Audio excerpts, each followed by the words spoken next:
Omertà, the silence that tells the tale. In the shadowed rooms, where deals are sealed and promises are carved into wood, one word held more power than any gun: Omertà. It was not a law written on paper, but a vow whispered across tables, passed down like a family heirloom. Men swore it with a look, a nod, a silence that lasted a lifetime. To speak was to betray. To keep quiet was to survive. Tonight, we sit at that table. We listen to the smoke, the rain, the slow tick of a clock that counts the cost of every secret. This is the story of silence that built empires and buried truths. This is Omertà, the Mafia tales. Long before the skyscrapers and the docks, Omertà grew from the cracked stones of Sicilian villages. Life there was small and hard. The world beyond the hills was a rumor. When law felt foreign and protection scarce, families learned to rely on one another. Not with contracts, but with silence. A neighbor who spoke to the magistrate could bring ruin to an entire street. So silence became a shield. It was practical at first, a way to keep a family's bread, a daughter's honor, a father's name. Over time, that practicality hardened into principle. The vow of silence wrapped itself around rituals and oaths. It was spoken in low voices at weddings and funerals, in the hush after a prayer. Famiglia more than relatives. It meant a network of obligations. La Cosa Nostra, the thing of ours, the name they used when they needed to remind themselves that loyalty came before law. In those hills, Omertà was survival. It was a language of a people who had learned that words could be weapons. When families crossed the ocean, they carried more than trunks and memories. They carried codes. In the crowded tenements of New York and the shadowed piers of New Jersey, Omertà found new soil. The old village rules adapted to the new world's temptations. Gambling dens, protection rackets, bootleg liquor, and fortunes built in the dark. Silence became currency. A man who kept his mouth closed could be trusted with a ledger, a shipment, a life. The boss ruled not only by fear, but by the certainty that his orders would not be betrayed. The consigliere whispered counsel. The padrino was the face of authority and the keeper of secrets. In those rooms, deals were sealed with a look and a handshake, not a signature. Envelopes changed hands under tablecloths. Names were never written where they could be read. Omertà protected the business and the men who ran it. It insulated families from the law and from rival gangs. It allowed empires to grow in plain sight, hidden by a culture of silence that stretched from the docks to the boardrooms. But silence also demanded sacrifice.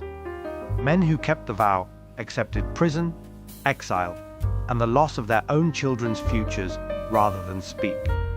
They believed the code was a higher law, a loyalty that justified any cost. That belief made the organization durable, almost invincible for a time. Yet every system that depends on silence carries within it the seeds of its own undoing: pressure, fear, greed, and the occasional conscience that will not be bought. Silence held until it didn't. The first cracks were small: a whispered confession, a plea bargain, a frightened man who could not bear the weight. Then came the public betrayals that changed everything. In 1963, Joe Valachi stepped into a courtroom and spoke the unspeakable. He named names, described rituals, and pulled back the curtain on La Cosa Nostra. The world watched as the secret language of the Mafia was translated into testament. The organization trembled.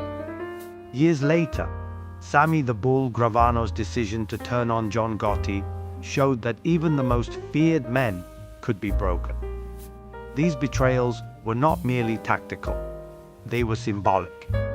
They proved that Omertà, for all its power, was not absolute.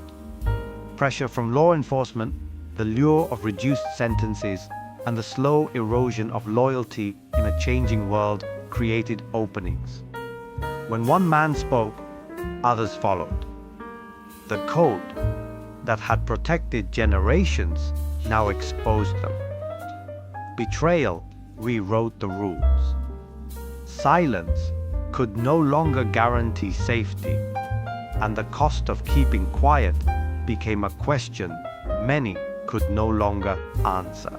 For every empire Omerta protected, there was a ledger of loss. Silence kept secrets, but it also kept victims invisible. Wives waited at kitchen tables for men who never returned.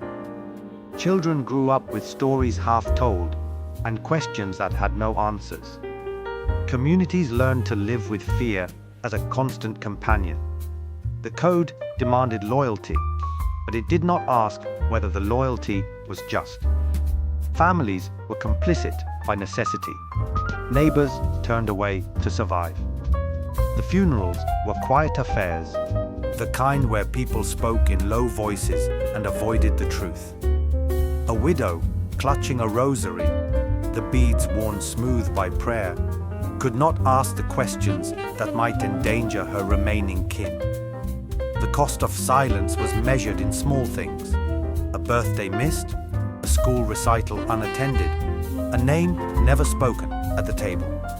It was measured in the slow erosion of trust, in the way fear reshaped ordinary life. Omertà preserved power, but it also preserved pain. The code that once protected a people became, for many, a sentence that lasted generations. Empires rise and fall, but legends endure. Omertà survived because it answered a need: protection in a world that offered little. It became a language of loyalty, a code that bound men to one another in ways law never could. Yet that same silence hid crimes, crushed families, and left a trail of unanswered questions. Today, the power of the old families has waned, and the world that birthed Omertà has changed. But the echoes remain, in stories whispered in backrooms, in the names carved into stone, in the way communities remember and forget. The code taught a harsh lesson. Silence can be both shield and shackle.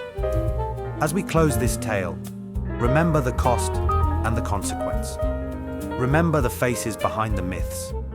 This is Omerta, the silence that shaped history. This is the Mafia Tales.